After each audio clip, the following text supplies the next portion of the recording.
living the new life. Since you have been raised to new life with Christ, set your sights on the realities of heaven, where Christ sits in the place of honor at God's right hand. Think about the things of heaven, not the things of earth. For you died to this life, and your real life is hidden with Christ in God.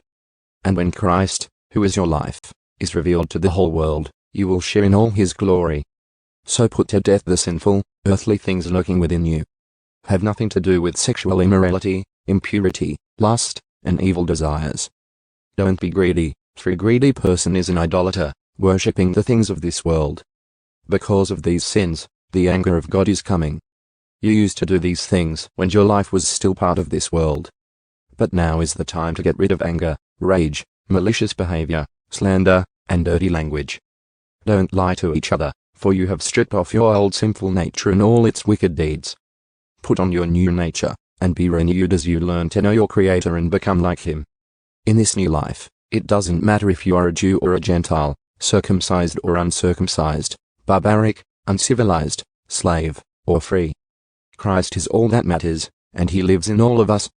Since God chose you to be the holy people He loves, you must clothe yourselves with tender-hearted mercy, kindness, humility, gentleness, and patience. Make allowance for each other's faults, and forgive anyone who offends you. Remember, the Lord forgave you, so you must forgive others. Above all, clothe yourselves with love, which binds us all together in perfect harmony. And let the peace that comes from Christ rule in your hearts. For as members of one body you are called to live in peace. And always be thankful. Let the message about Christ, in all its richness, fill your lives. Teach and counsel each other with all the wisdom He gives. Sing psalms and hymns and spiritual songs to God with thankful hearts. And whatever you do or say, do it as a representative of the Lord Jesus, giving thanks through Him to God the Father. Instructions for Christian households. Wives, submit to your husbands, as is fitting for those who belong to the Lord. Husbands, love your wives and never treat them harshly. Children, always obey your parents, for this pleases the Lord. Fathers, do not aggravate your children, or they will become discouraged. Slaves, obey your earthly masters in everything you do.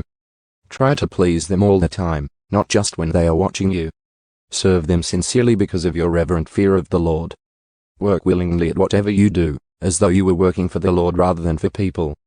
Remember that the Lord will give you an inheritance as your reward, and that the master you are serving is Christ. But if you do what is wrong, you will be paid back for the wrong you have done. For God has no favorites.